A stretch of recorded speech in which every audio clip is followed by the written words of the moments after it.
오늘 하나님 말씀 마가복음 10장 13절로 10장 31절입니다. 다 같이 하셨으면 아멘 하시겠습니다. 우리 다 같이 합독하겠습니다. 사람들이 예수께서 만져주심을 바라고 어린아이들을 데리고 오매 제자들이 꾸짖거늘 예수께서 보시고 노하시어 이르시되 어린아이들이 내게 오는 것을 용납하고 금하지 말라. 하나님의 나라가 이런 자의 것이니라. 내가 진실로 너희에게 이르노니 누구든지 하나님의 나라를 어린아이와 같이 받들지 않는 자는 결단코 그것에 들어가지 못하리라 하시고 그 어린아이들을 안고 그들 위에 안수하시고 축복하시니라. 예수께서 길에 나가실새 한 사람이 달려와서 꿇어 앉아 묻자오되 선한 선생님이여 내가 무엇을 하여야 영생을 얻으리이까? 예수께서 이르시되 내가 어찌하여 나를 선하다 일컫느냐? 하나님 한 분 외에는 선한 이가 없느니라. 내가 계명을 안 하니 살인하지 말라, 간음하지 말라, 도둑질하지 말라, 거짓 증언하지 말라, 속여 빼앗지 말라, 내 부모를 공경하라 하였느니라. 그가 여짜오되 선생님이여 이것은 내가 어려서부터 다 지켰나이다. 예수께서 그를 보시고 사랑하사 이르시되 내게 아직도 한 가지 부족한 것이 있으니 가서 내게 있는 모든 것을 다 팔아 가난한 자들에게 주라. 그리하면 하늘에서 보화가 내게 있으리라. 그리고 와서 나를 따르라 하시니 그 사람은 재물이 많은 고로 이 말씀으로 인하여 슬픈 기색을 띠고 근심하며 가니라. 예수께서 눌러보시고 제자들에게 이르시되 재물이 있는 자는 하나님의 나라에 들어가기가 심히 어렵도다 하시니 제자들이 그 말씀에 놀라는지라. 예수께서 다시 대답하여 이르시되 얘들아 하나님의 나라에 들어가기가 얼마나 어려운지 낙타가 바늘 끼러 나가는 것이 부자가 하나님의 나라에 들어가는 것보다 쉬움이라 하시니 제자들이 매우 놀라 서로 말하되 그런즉 누가 구원을 얻을 수 있는가 하니 예수께서 그들을 보시며 이르시되 사람으로는 할 수 없으되 하나님으로는 그렇지 아니하니 하나님으로서는 다 하실 수 있느니라. 베드로가 여짜와 이르되 보소서 우리가 모든 것을 버리고 주를 따랐나이다. 예수께서 이르시되 내가 진실로 너에게 이르노니 나와 복음을 위하여 집이나 형제나 자매나 어머니나 아버지나 자식이나 전토를 벌인 자는 현세에 있어 집과 형제와 자매와 어머니와 자식과 전토를 100배나 받되 박해를 경하여 받고 내세에 영생을 받지 못할 자가 없느니라. 그러나 먼저 된 자로서 나중되고 나중된 자로서 먼저 될 자가 많으니라. 아멘. 네, 오늘은 먼저 구원에 대해서 말씀을 드리면서 설교를 시작하려고 합니다. 여러분께서도 잘 아시겠지만 기독교에서 핵심은 구원입니다. 성경에 기록된 모든 이야기도 다 구원과 관련된 이야기입니다. 사람이 하나님을 떠나 죄인이 되었고 그 죄인된 사람을 죄에서 구원하시기 위해 하나님께서 수고하시고 애쓰시는 내용, 그리고 예수님의 그 구원의 과정과 또 구원받은 사람이 어떻게 살아가야 하는지를 기록해주고 있는 내용이 바로 성경이라는 뜻입니다. 그런데 하나님의 수고와 애씀으로 인해서 구원받았다는 내용이 성경에는 아주 다양한 형태로 기록되어 있습니다. 천국에 들어간다, 하나님 나라에 들어간다, 영생을 얻는다, 하나님의 자녀가 된다, 하나님의 성도가 된다, 하나님의 백성이 된다, 새로운 피조물이다, 새 사람이 된다, 속사람이 된다, 영에 속한 사람이 된다. 이게 정말로 많은 표현이 있습니다. 그러나 표현은 아주 여러 가지지만 의미는 다 똑같습니다. 즉 하나님으로 말미암아 죄에서 해방되었다, 즉 죄에서 구원받았다라는 그런 의미입니다. 그럼 하나님께서는 과연 어떤 사람을 구원하실까요? 하나님께서는 어떤 사람을 구원해서 하나님의 백성, 하나님의 자녀, 하나님의 성도 삼아주시는 것일까요? 즉 하나님께서 구원받을 만한 사람과 구원받지 못할 그런 사람이 따로 있겠냐고 제가 여쭤보는 겁니다. 하나님께서 사람을 구원하시는데 남녀를 구분하실까요? 하나님께서 사람을 구원하시는데 나이의 많고 적음을 따지실까요? 하나님께서 사람을 구원하시는데 그 사람의 출신 지역을 고려하실까요? 하나님께서 사람을 구원하시는데 그 사람의 학벌을 참고하실까요? 하나님께서 사람을 구원하시는데 그 사람이 선하게 살았는지 혹은 악하게 살았는지를 판단하실까요? 아니요, 그렇지 않습니다. 하나님께서는 구원의 전제 조건으로 그 무엇도 내세우지 않습니다. 즉 묻지도 않고 따지지도 않으시는 겁니다. 구원받기 위해서 사람의 자격과 조건, 능력과 재주가 하나님께 아무런 영향을 미치지 않는다는 뜻입니다. 예, 하나님께서는 사람의 그 어떤 조건이나 행위를 문제 삼지 않으시고 오로지 사랑으로 자비하신 마음으로 그리고 긍휼함과 은혜로 사람을 구원해내게 하시는 바로 그런 분이십니다. 그래서 기독교의 가르침을 기쁜 소식이라고 하는 것이고 복음이라고 하는 것이고 적어도 종교개혁 이후에 이 땅에 생겨난 모든 개신교 기독교는 이 사실을 결코 분하지 않습니다. 그런데 이 내용은 사람들이 만들어낸 기독교 교리가 아닙니다.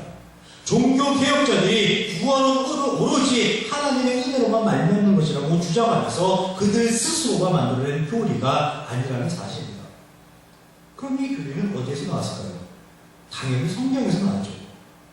성경을 자세히 읽어보니까 구원은 오로지 하나님으로만 가능하다는 결론에 도달할 수밖에 없었고 그래서 종교개혁 시대의 표가 오직 성경으로 오직 믿음으로 즉 오직 은혜로가 될 수밖에 없었던 겁니다. 그런데 아주 재미있는 사실이 한 가지 있습니다. 우리 모두가 구원은 오로지 하나님의 은혜로만 말미암는 것이라는 것을 인정하고 있고 그것이 성경으로부터 독출된 교리라는 것을 인정하면서도 정작 성경을 읽을 때에는 이러한 사실을 셀까맣게 잊어버리는 경우가 아주 많다는 겁니다. 이게 아주 허다하게 발생하고 있습니다. 총론적으로는 인정하면서도 강론에 들어가면은 완전히 정반대로 성경을 해석해내서 기독교를 아주 우스운 모습으로 만들어버리고 오히려 세상으로부터 비난과 질타를 받는 그런 이상한 종교로 만들어버립니다. 다들 나는 안 그랬어. 나는 그런 적 없어. 나는 그런 일과는 상관없어. 그런 표정을 짓고 계신데 과연 우리가 그런 일을 단 한 번도 저지른 적이 없는지 오늘 본문을 통해서 차근차근 살펴보도록 하겠습니다. 오늘 본문은 마가복음 10장 13절부터 31절까지 19절에 이르는 조금 긴 내용입니다. 오늘 본문을 합독하시면서 왜 이렇게 본문을 길게 잡았을까라고 혹시 의아하게 생각하신 분이 계실지 모르겠습니다. 그 이유는 오늘 본문은 한 가지 주제를 다루고 있는 연결된 사건이기 때문입니다. 어떤 목사님들은 별도로 구분해서 설교를 하기도 하지만은 오늘 본문은 하나로 연결된 상황이라는 것을 반드시 이해하고 살펴봐야만 성경이 전하고자 하는 궁극적 의도를 정확히 찾아낼 수 있습니다. 오늘 본문에 보다 정확한 이해를 위해서 편의상 세 단락으로 구분해보았습니다. 첫 번째 단락은 마가복음 10장 13절부터 16절까지 어린아이와 관련된 내용이고 두 번째 단락은 10장 17절부터 22절까지 부자 어른에 관한 내용이고 세 번째 단락은 10장 18절로부터 31절까지 부자의 구원에 관한 예수님의 설명이 기록된 내용입니다. 지금부터 이 내용을 살펴보려고 하는데 먼저 본격적으로 살펴보기 앞서서 먼저 꼭 기억해 주십사고 부탁드릴 것이 있습니다. 하나는 이 내용이 지난주와 마찬가지로 예수님께서 두 번째로 죽음과 부활을 말씀하신 이후에 십자가 사역의 의미를 부연 설명해주는 그런 성격을 띠고 있다는 것입니다. 또 하나는 방금 전 말씀드린 것처럼 구원의 성격, 즉 구원은 하나님의 은혜로 임한 것이고 그 구원을 받기 위해서 사람의 자격과 조건이 아무런 것이 필요 없다라는 그 말씀을 기억하시면서 오늘 설교를 들어주시기를 부탁드립니다. 그래야만 오늘 본문이 전하고자 하는 메시지를 온전히 파악할 수 있게 되는 것이고 하나님의 크신 은혜를 깨달을 수 있게 됩니다. 먼저 첫 번째 단락 마가복음 10장 13절로부터 16절까지 어린아이와 관련된 내용부터 살펴보겠습니다. 13절 사람들이 예수께서 만져주심을 바라고 어린아이들을 데리고 오매 제자들이 꾸짖거늘 예수께서 보시고 노하시어 이르시되 어린아이들이 내게 오는 것을 용납하고 금하지 말라. 하나님의 나라가 이런 자의 것이니라. 내가 진실로 너에게 이르노니 누구든지 하나님의 나라를 어린아이와 같이 받들지 않는 자는 결단코 그곳에 들어가지 못하리라. 이 예수님께서 이렇게 말씀을 하십니다. 이 내용과 관련해서 대부분의 설교나 주석서는 사람이 어린아이 같아야 천국에 들어간다고 설명하고 있습니다. 즉 어린아이가 받지 않고 천진난만하고 순진무구하고 단순하고 겸손해야만 사람들이 천국에 들어가는 것이라고 설명을 합니다. 예수님께서도 어린아이를 낳고 하나님의 나라가 이런 자일 것인가 라고 말씀하시지 않았느냐? 어린아이의 특징이 무엇이냐? 천진성, 순수성, 단순성 아니냐? 예수님께서도 바로 그런 자들이 하나님 나라에 들어가는 것이라고 말씀하신 것이다. 이렇게 설명을 합니다. 몇 년 전까지 여기서 멀지 않은 큰 교회에서 제가 평신도로 신앙생활을 할 때 저는 아내와 함께 성간의 봉사를 했었습니다. 5월 첫째 주일은 항상 어린이 주일로 섬겼는데 그날 그 주일날 찬양곡은 언제나 변함이 없었습니다. 몇 년째도 똑같았습니다. 아마 지금도 똑같으리라고 생각을 합니다. 제가 몇 구절만 한번 해보겠습니다.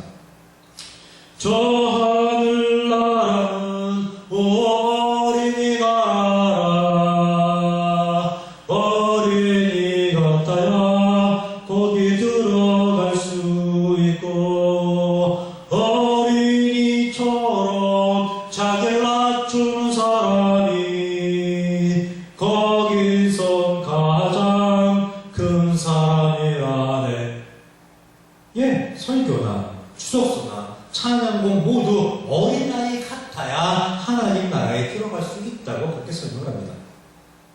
그런데 이 설명은 맞는 설명이 아닙니다. 아까도 말씀드렸지만은 하나님께서는 구원의 조건으로 아무것도 보지 않으신다고 했습니다.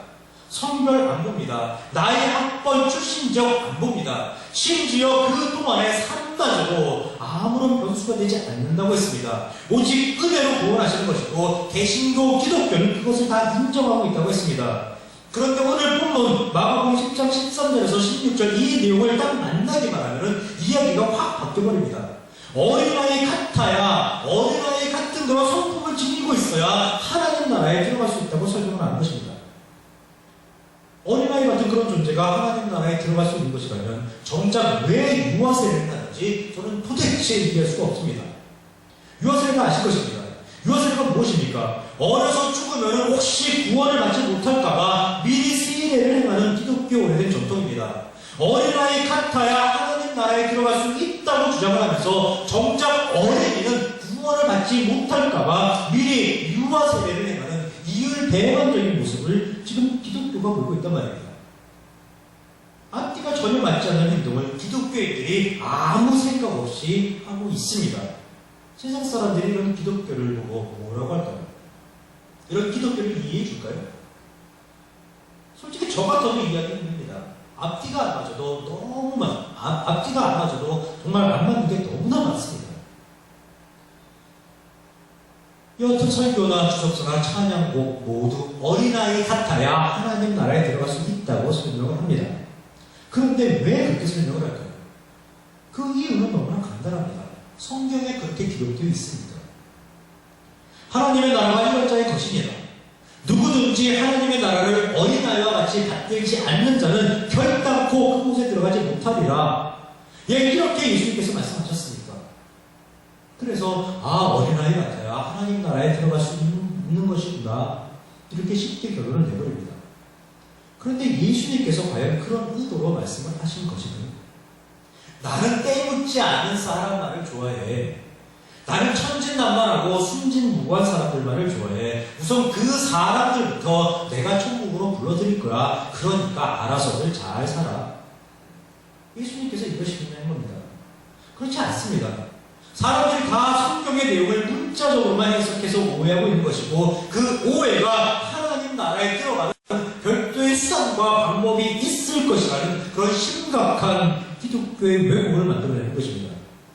그럼 왜 예수님께서는 하나님의 나라가 이런 자인 것입니까? 누구든지 하나님의 나라를 어린아이와 같이 받들지 않는 자는 결단코 그곳에 들어가지 못하리라 라고 그렇게 말씀하셨을까요?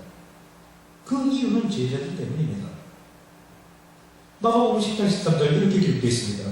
사람들이 예수께서 만져주심을 바라고 어린아이들을 데리고 오매 제자들이 꾸짖거늘.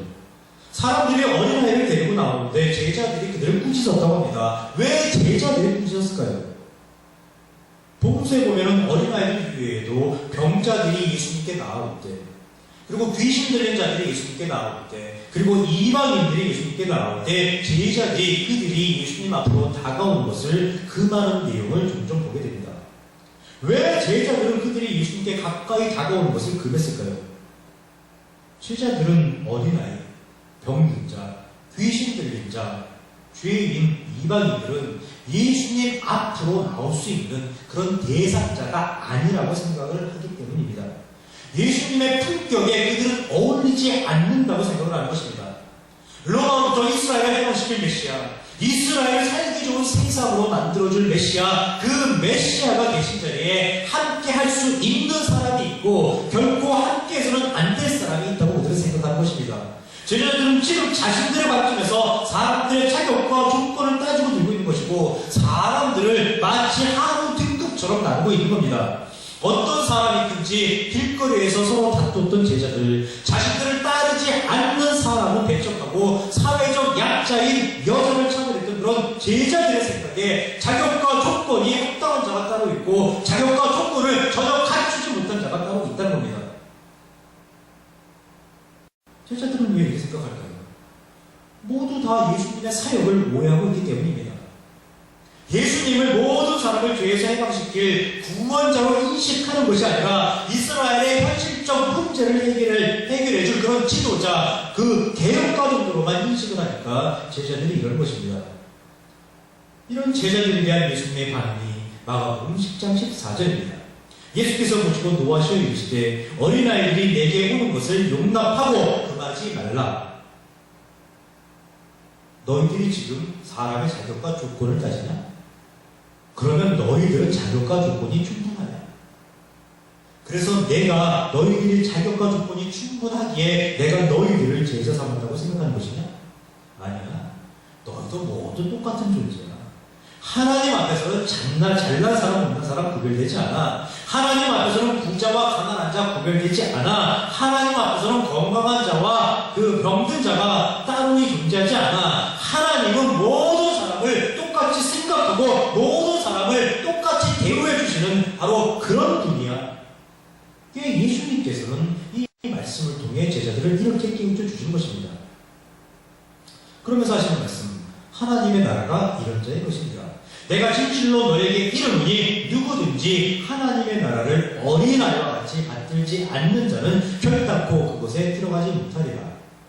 어린아이는 하나님 나라에 들어간다는 말씀을 하신 것이 아닙니다. 어린아이처럼 때묻지 않고 천진난만하고 순진무구해야만 하나님 나라에 들어간다는 말씀을 하시는 것이 결코 아닙니다. 제자들, 너희들의 생각이 틀렸다라는 것을 강조해 주시는 표현입니다. 사람들은 어린아이가 무능력, 무기력, 무대책이 돼서 오히려 안 된다고 생각을 해서 그 예수님 앞으로 나온 것을 금했던 겁니다. 그러나 예수님께서는 그런 무능력하고 무기력하고 대책이 없는 그런 존재가 바로 구원을 받을 수 있다고, 하나님 나라에 들어갈 수 있다고 선포한 것입니다. 어떻게요? 은혜로. 자신의 문제 해결을 위해서 아무 대책도 스스로 내놓을 수 없는 그런 어린아이도 하나님 나라에 들어갈 수 있다는 겁니다. 어떻게요? 은혜로. 이 사람은 스스로의 문제, 즉 죄의 문제를 전혀 알지도 못하고 설령 안다고 하여도 해결할 능력, 해결할 힘, 해결할 대책도 전혀 없는 것이기에 오로지 하나님의 은혜로만 구원이 가능하다는 표현, 그 표현이 하나님의 나라가 이런 자의 것입니다. 누구든지 하나님의 나라를 어린아이와 같이 받들지 않는 자는 결단코 그곳에 들어가지 못하리라. 이 예수님의 말씀은 바로 이렇게 된 것입니다.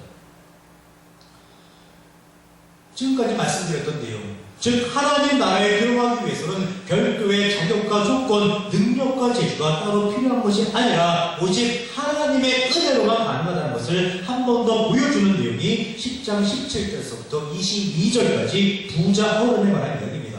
방금 전 어린아이 사건의 의미가 무엇인가를 한 번 더 강조해 주기 위해서 이 사건이 등장한 것이라는 얘기입니다. 우선 등장인물부터 상당히 비교가 됩니다. 조금 전에는 어린아이였습니다. 이번에는 어른입니다. 그런데 그냥 어른이 아니라 19절에서부터 20절에 보니까 어릴 때부터 모든 율법과 계명을 지켜온 훌륭한 어른입니다. 아무것도 모르는 어린아이와 모든 것을 준행한 어른을 대조시키는 겁니다. 제자들의 생각에 아무런 자격과 조건을 갖추지 못한 어린아이와 저 정도면은 하나님 나라에 들어갈 자격과 조건이 충분하다고 생각되는 훌륭한 어른이 대조가 되면서 등장한 것입니다. 그 어른이 예수님께 나와 던지는 질문. 선한 선생님이여, 내가 무엇을 하여야 영생을 얻으리이까? 내가 어떻게 해야 하나님 나라에 들어갈 수 있습니까? 내가 어떻게 하여야 천국에 들어갈 수 있겠습니까? 내가 무슨 일을 하여야 구원을 얻을 수 있겠습니까? 라고 물어보는 것입니다. 여러분은 이 질문을 대하는 순간 어떤 생각이 드셨습니까? 즉, 이 사람이 하는 질문이 옳은 질문이냐 아니면 그런 질문이냐라는 것을 제가 여러분께 여쭤본 것입니다. 이 사람의 질문이 옳은 질문일까요? 그런 질문일까요? 이 사람의 질문은 잘못된 질문입니다. 오늘 말씀 전반부에 말씀드렸습니다. 구원은 오로지 하나님의 은혜로 인한 것이라고 말씀드렸습니다. 사람의 어떤 조건이나 자격, 어떤 능력과 재주, 사람의 행위가 하나님의 구원 사역에 전혀 영향을 미치지 않는다고 말씀드렸습니다. 그렇기 때문에 내가 무엇을 하여야 영생을 얻으리까? 라는 질문은 분명히 잘못된 질문입니다. 예수님도 그 사실을 알고 계시고 우리 모두도 그 사실을 알고 있습니다. 그런데 이 사람은 자신의 질문에 어떤 문제가 있다는 것을 알까요? 모를까요? 모릅니다. 예, 전혀 알지 못합니다. 이 사람은 당연히 물어볼 것을 물어본 것이고 확인하고 싶은 것을 물어본 것입니다.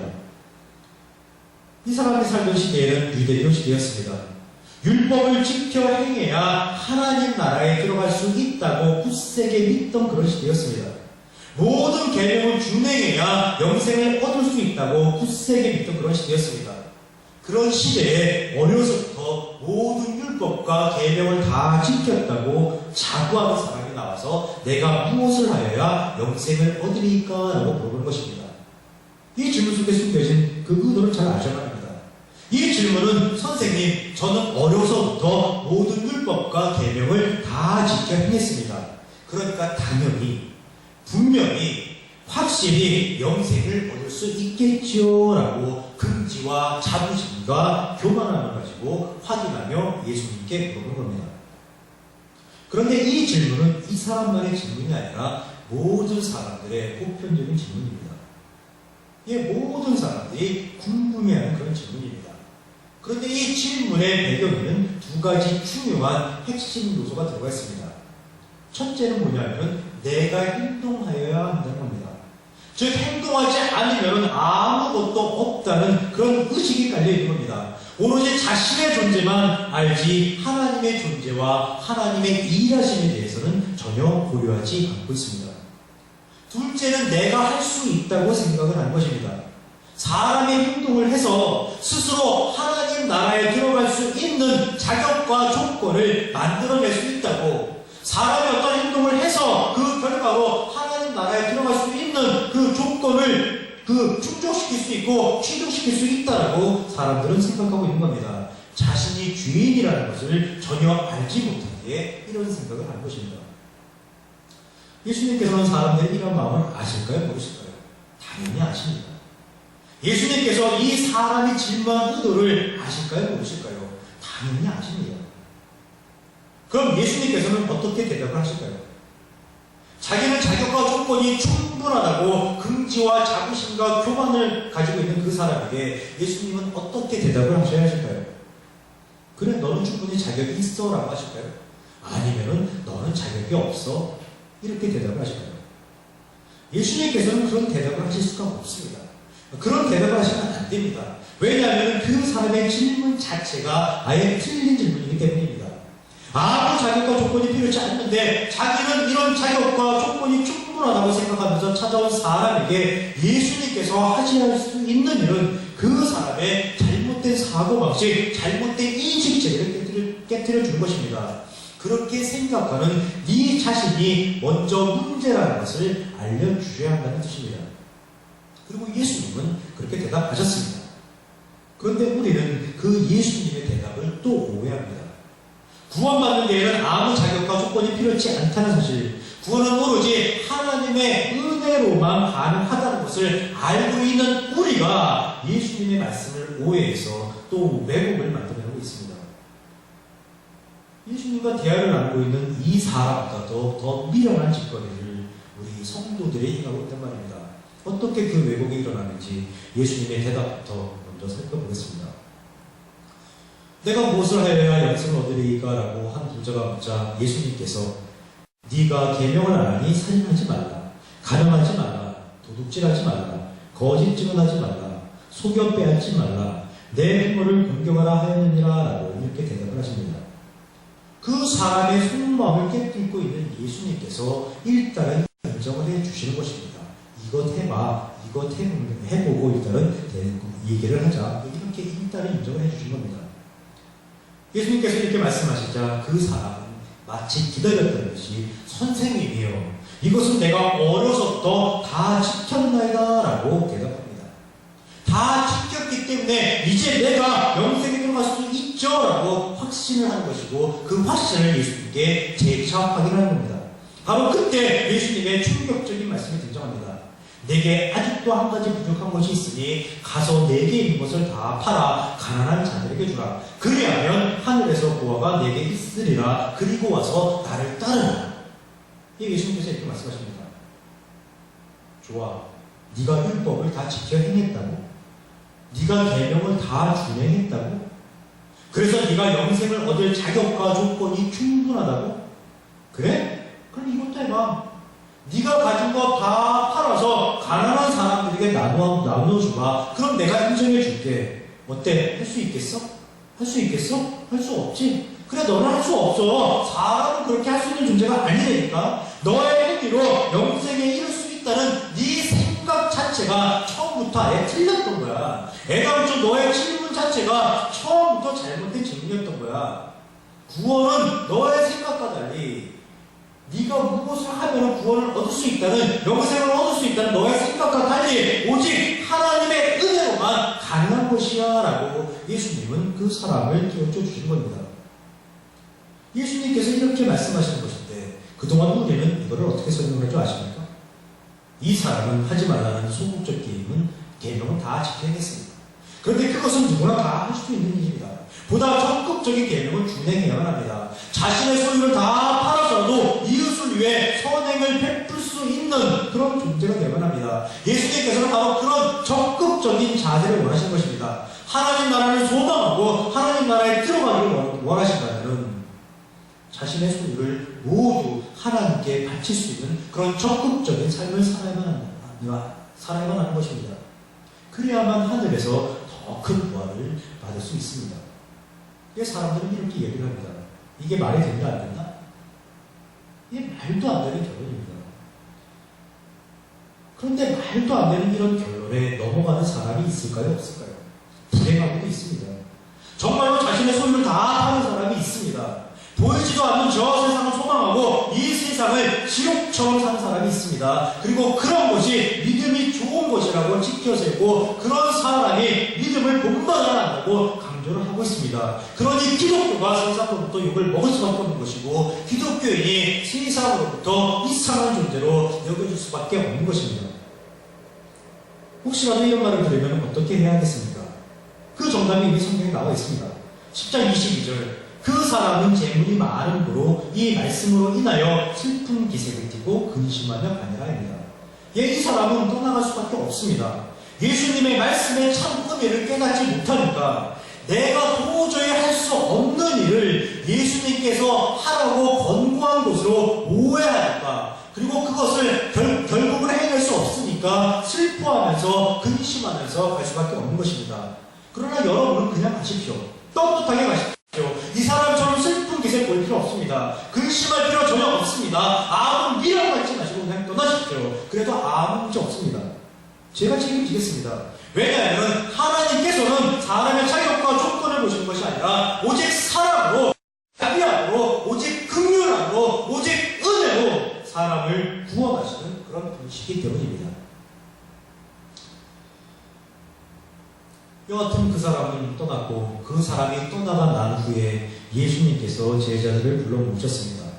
그리고 하시는 말씀 마가복음 10장 23절 재물이 있는 자는 하나님의 나라에 들어가기가 심히 어렵도다. 그리고 10장 24절에서 25절 얘들아 하나님의 나라에 들어가기가 얼마나 어려운지 낙타가 바늘 뒤로 나가는 것이 부자가 하나님의 나라에 들어가는 것보다 쉬우니라. 이 부자가 하나님 나라에 들어가는 것이 굉장히 어려운 일이라고 말씀을 하십니다. 예수님께서 이렇게 말씀하시자 나타나는 제자들의 반응은 10장 24절 제자들이 그 말씀에 놀라는지라. 그리고 10장 26절 제자들이 매우 놀라 서로 말하되 그런즉 누가 구원을 얻을 수 있는가? 예수님께서는 왜 부자가 하나님의 나라에 들어가는 것이 어렵다고 말씀하셨을까요? 여기서 부자는 일반적인 부자를 의미하는 것이 아닙니다. 앞서 예수님께 내가 무엇을 하여야 영생을 얻으리까? 라고 질문을 던졌었고 예수님의 대답을 들은 이후에는 슬퍼하면서 근심하면서 떠나간 부자의 경우를 말하는 것입니다. 그런데 이 사람의 가장 큰 문제가 무엇이었습니까? 이 사람이 가지고 있는 잘못된 사고방식이 무엇이었습니까? 그것은 바로 내가 행동해야 한다는 것이었습니다. 그리고 내가 할 수 있다는 것이었습니다. 예수님께서는 바로 그런 사고방식에 대해서 지금 말씀하신 것입니다. 즉 자기의 수단과 방법을 통해서는 하나님 나라에 들어가기가 어렵다고 말씀하시는 것입니다. 사람의 자격과 조건을 통해서 영생을 얻는다는 그 사람의 사고방식 자체가 잘못된 것이라고 제자들에게 말씀하신 겁니다. 그러나 제자들은 예수님의 이 말씀의 의미를 전혀 깨닫지 못합니다. 깨닫지 못하니까 제자들이 놀라는 것이고 누가 구원을 얻을 수 있는 것인가 라고 예수님께 물어보는 것입니다. 제자들이 놀랐다고 했습니다. 왜 놀랐을까요? 그 이유는 아주 간단합니다. 제자들 역시 그 부자는 충분히 영생을 얻을 수 있다고 생각했었기 때문입니다. 제자들 역시 그 부자가 하나님 나라에 들어가는데 충분한 자격과 조건을 갖추고 있었고 아무 부족한 것이 없다고 생각했기 때문입니다. 즉 제자들의 생각도 그 부자의 생각과 전혀 다르지 않았습니다. 제자들이 누굽니까?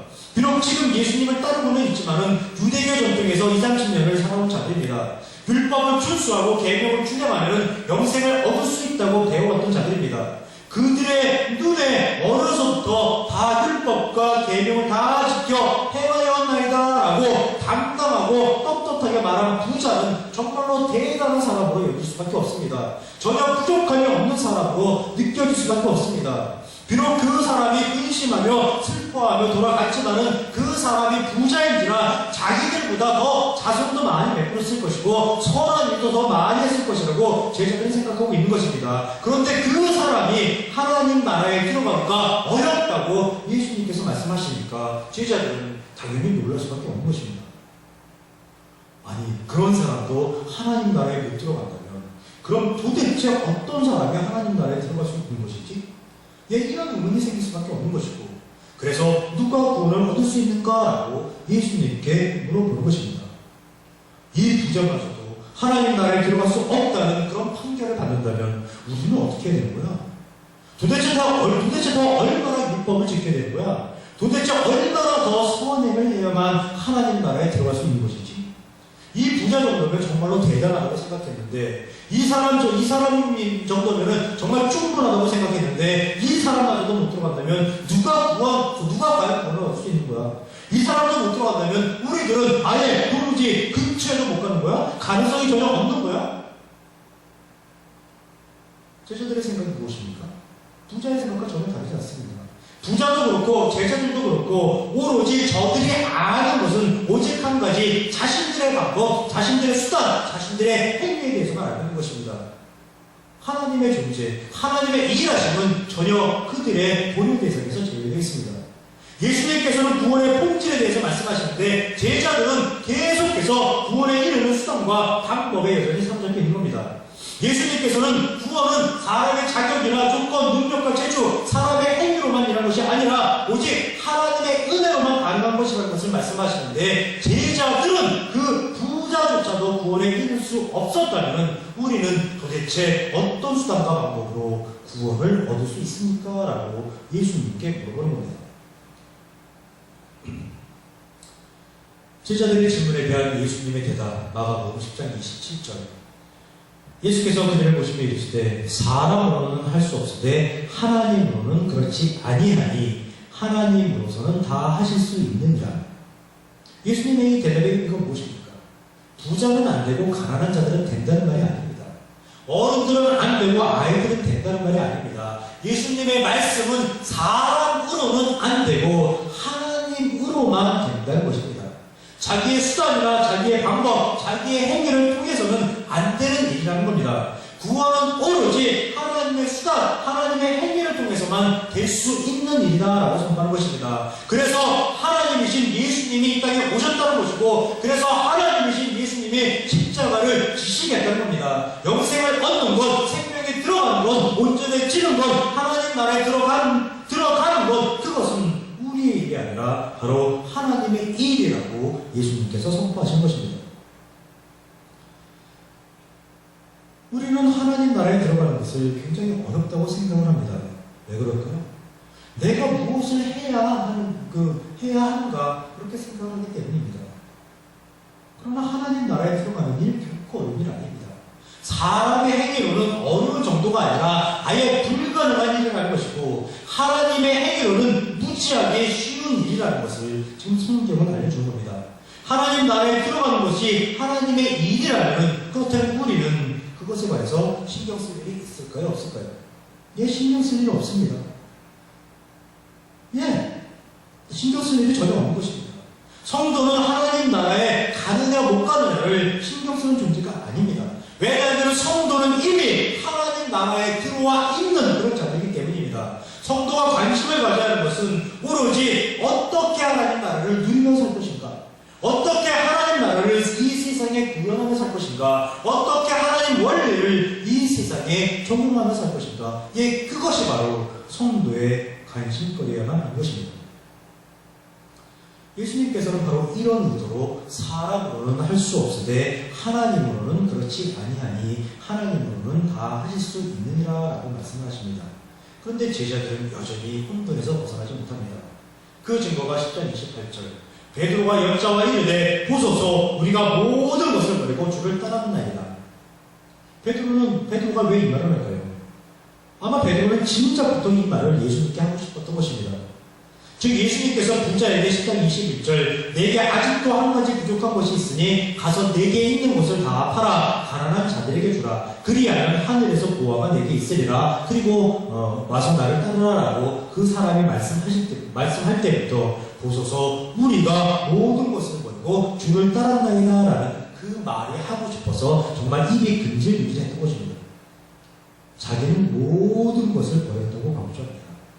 모든 것을 버리고 주 예수님을 따랐다고 강조합니다.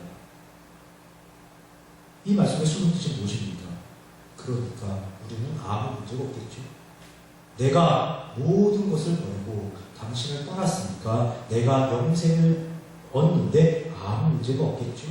예, 이렇게 물어보는 겁니다. 부자의 사람과 똑같은 질문을 다시 한 것입니다. 예수님께서 그렇게 이야기했건만 베드로는 못 알아듣습니다. 과연 베드로이고 과연 돌입니다. 이런 베드로에게 예수님께서 대답해 주시는 말씀 10장 29절부터 31절입니다. 예수께서 이르시되 내가 진실로 너에게 이르노니 나와 복음을 위하여 집이나 형제나 자매나 어머니나 아버지나 자식이나 전토를 벌인 자는 현세에 있어 집과 형제와 자매와 어머니와 자식과 전토를 100배나 받되 박해를 경하여 받고 내세에 영생을 받지 못할 자가 없느니라. 그러니 먼저 된 자로서 나중되고 나중된 자로서 먼저 된 자가 많으니라. 이렇게 말씀하십니다. 이 말씀도 그동안 많은 오해를 받아왔던 내용입니다. 성경에 기록된 글자 그대로 해석을 해서 하나님과 하나님 나라의 복음을 위해서는 복음을 위해서 사람들이 이렇게 살아야 한다, 그런 쪽으로 강조되어 왔었습니다. 하나님의 목적을 이루기 위해서는 모든 것을 버릴 수 있는 결단이 있어야만 하고 모든 박해를 견뎌낼 수 있는 그런 인내가 있어야 한다고 강조되어 왔습니다. 그러면 하나님의 풍성한 상급이 현세에서도 그리고 내세에서도 주어질 것이라고 강조를 해왔습니다. 그런데 예수님께서 과연 그런 의도로 이 말씀을 하셨을까요? 그럼 지금까지 예수님께서 말씀하셨던 내용, 이 내용은 모두 헛것이 되어 있는 것이 아닌가요? 예를 들어서 어떤 사람이 어떤 명분을 위해서 집이나 형제나 자매나 어머니나 아버지나 자식이나 전투를 다 버렸다고 하겠습니다. 모든 것을 다 버렸습니다. 이런 사람들을 우리는 뭐라고 합니까? 어른들 말씀으로는 이런 사람은 후레자식이라고 합니다. 사회적으로는 사이코패스라고 하고, 일반적으로는 페르나라고 하고, 가정학적으로는 가정 파괴버리고, 정신의학적으로는 미친놈이고, 종교적으로는 이단에 빠진 자입니다. 세상에 어떤 명분이 집이나 형제나 자매나 어머니나 아버지나 자식이나 전토보다 더 중요한 것이 있을 수 있겠습니까? 이 모든 것을 버리고 무엇을 얻었다고 한번 해보겠습니다. 그게 무슨 소용이 있죠? 인간의 꿈꾸는 가장 소박한 소망이 무엇입니까? 집에서 부모와 아내와 자식과 형제와 자매와 더불어 함께 아름답게 사는 것, 행복하게 사는 것, 그것 아닙니까? 떼돈을 벌었는데 부모와 아내와 자식과 형제와 자매와 무죄했습니다. 그럼 행복합니까? 명예와 권위를 얻었는데 부모와 아내와 자식과 형제와 자매를 버렸습니다. 그러면 행복합니까? 인간적으로 봐도 도무지 해서는 안 될 행동을 하물며 하나님께서 하나님을 위하라는 부분으로 하나님께서 영생을 주시겠다는 조건으로 그런 것을 요구를 하시겠습니까? 이게 말이 되지 않습니다. 즉 예수님께서 하신 이 말씀은 나와 복음을 위해서 그 모든 것을 버려야 한다라고 말씀하시는 것이 정말로 아니라는 뜻입니다. 그럼 이 말씀들은 무엇일까요? 이 말씀을 통해서 예수님께서는 사람들에게 무엇을 전달하고자 하는 것일까요? 이 말씀을 통해서 예수님께서 하시고자 하는 말씀은 사람에게는 아무런 방법이 있을 수 없다는 것을 강조할 겁니다. 만약 너희들이 너희들의 행동을 통해서 너희들의 수단과 방법을 통해서 영생 얻기를 원한다면, 하나님 나라에 들어가기를 원한다면, 구원받기를 원한다면, 그래서 그런 조건을 제시해달라고 주문을 한다면, 그래 내가 한번 해볼게. 너희가 가진 집 다 버려. 너희 부모 다 버려. 너희 형제 자매 다 버려. 너의 아내, 너의 자식 다 버려. 네가 가진 전토 다 버려. 그러면 내가 너희들 영생을 보장해 줄게. 예, 이렇게 말씀하신 것입니다. 그런데 이렇게 할 수 있는 사람이 있을까요? 없을까요? 예, 없습니다. 사람으로서는 안 될 일이라는 말입니다. 오직 하나님의 은혜로만 된다는 것을 예수님은 강조하신 것입니다. 야 베드로, 네가 조금 전 그랬지? 네가 모든 것을 버리고 나를 따랐다고 그랬지? 네가 정말 집을 버렸어? 네가 정말 부모 버렸어? 네가 정말 형제 자매 버렸어? 네가 아내와 자식 버렸어? 네가 정말 전토 버렸어?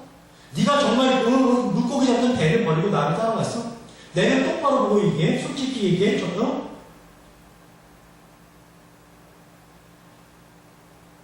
정말 네가 가진 모든 것을 버리고 나를 따른 것이 맞아?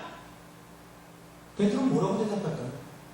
할 말이 하나도 없는 것입니다. 예수님께서 계속 말씀하십니다. 사람은 그렇게 할 수 있는 존재가 아니야. 사람은 그렇게 할 수 없어. 다시 말해서 나 예수가 아무리 자격과 조건을 제시해도 사람 스스로가 그것을 충족시켜서 구원에 이룰 수 있는 방법은 절대로 없어. 근본적으로 불가능합니다. 오로지 하나님의 사랑으로만, 하나님의 자비로만, 하나님의 긍휼로만, 하나님의 은혜로만 구원은 가능한 거야. 이 예수님께서는 그렇게 말씀하신 것입니다. 그러면서 31절, 그러나 먼저 된 자로서 나중되고 나중된 자로서 먼저 된 자가 많으니라. 오늘 말씀 결론입니다. 조금 이해하기 어려울 것 같지만 그렇게 어려운 얘기가 아닙니다. 오늘 본문 속에서 먼저 된 자와 나중된 자를 찾아내면 이해하기가 아주 쉽습니다. 오늘 본문 속에서 먼저 된 자는 스스로 자격과 조건이 있다고 생각하는 어른들과 율법과 계명을 다 지켜 행했다고 생각하는 부자입니다. 그리고 나중된 자는 어린아이 같은 무능력한 존재와 우리 같은 사람은 어찌하면 영생을 얻을 수 있습니까? 라고 안달을 냈던 그 하나님께 물었던 그런 베드로 같은 자입니다. 그런데 예수님께서는 먼저 된 자라고 자부하는 어른들과 부자가 나중된 자가 될 수 있다고 말씀하신 것이고, 나중된 자라고 여겨지던 어린아이와 베드로는 먼저 된 자가 될 수 있다고 말씀하신 것입니다. 즉 이 말씀을 통해서 예수님께서 강조하려고 하는 것은 사람들의 인식체계, 사람들의 가치체계, 사람들의 수단과 방법론으로는 안 된다라는 것을 말씀하신 겁니다. 오로지 하나님으로만 된다. 것입니다. 그렇다면 이미 성도된 저와 여러분은 어떤 존재입니까? 우리는 원래는 나중된 자였습니다. 이스라엘 백성들이 보기에 이방인인 저와 여러분은 원래는 나중된 자였습니다. 아무 쓸모없는 그런 존재였습니다. 그렇게 나중되었던 자가 하나님께서 오셔서 예수 그리스도께서 역사하셔서 예수 그리스도께서 십자가에 달려 죽으시고 부활하심으로써 저와 여러분이 어떤 사람이 되었다? 어떤 존재가 되었다? 예, 먼저 된 자가 되었다. 성도가 되었다라고 말씀하시는 것입니다. 그러면 우리 중에는 이제 성도 중에는 다시 나중될 자가 있을까요? 없을까요? 이 나중될 자 없습니다. 나중될 자 있을 수가 없습니다. 그런데 교회에서는 툭하면 이 말을 협박하고 있습니다.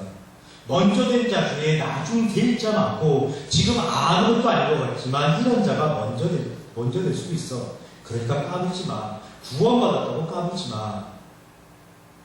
한 번 구원이 영원한 구원인 줄 알아? 이렇게 얘기를 합니다. 아닙니다. 우리 모두는 원래 나중된 자였으나 먼저 된 자가 되어 있는 것이고 먼저 된 우리 모두는 계속 먼저 된 자로 계속 남아있는 것입니다. 결코 변하지 않는 것입니다. 왜 그럴까요? 하나님께서 우리의 자격과 조건을 보시고 구원을 하신 것이 결코 아니듯이 우리의 행위를 보고 결코 성도된 우리의 신분을 바꾸거나 취소하거나 소멸시키지 않으시기 때문입니다. 오히려 성도가 온전한 성도의 삶을 살아갈 수 있도록 보호하시고 인도하시고 책임지시는 분이시기 때문입니다. 신앙생활 하시면서 교회 생활하시면서 믿음 생활하시면서 내가 무엇을 하여야 할까? 내가 무엇을 하여야 은혜를 받을까? 내가 무엇을 해야 복을 받을까? 내가 무엇을 해야 하나님을 영광스럽게 할 수 있을까? 내가 이제 그런 생각은 그만하죠. 하나님께서 나를 위해서 무엇을 해 놓으셨나? 하나님으로 인하여 나라는 존재가 어떻게 변화되었나? 하나님으로 인하여 나라는 존재가 어떤 식으로 변화되었나? 그 하나님의 역사를 가지고 하나님의 뜻 가운데 살아가시는 우리 다니엘 정도 되시기를 주님의 이름으로 축원합니다. 기도하시겠습니다.